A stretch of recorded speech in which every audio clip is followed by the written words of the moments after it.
Syederalun, 11 ekor iguana yang dihadirkan di Festival Literasi Daerah 2025 berhasil menghipnotis pengunjung untuk berfoto ria. Reptil bertampang sangar ini dihadirkan oleh SMP Negeri 2 Kota Kuala Simpang yang mengisi salah satu stand Festival Literasi Daerah yang berlangsung selama 3 hari, mulai dari tanggal 18 hingga 20 November 2025.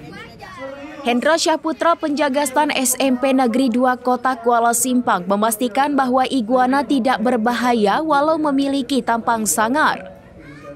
Perpaduan sangar dengan perilaku baik ini membuat pengunjung penasaran untuk mengenal lebih dekat hewan yang berasal dari wilayah subtropis Amerika ini.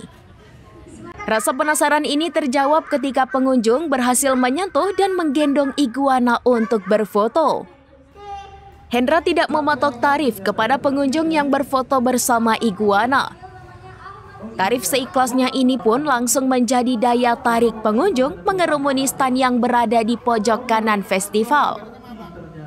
Potensi menjadikan iguana sebagai sumber cuan tidak terlepas dari tingginya program kerakyatan yang dilakukan Pemkab Aceh Tamiang.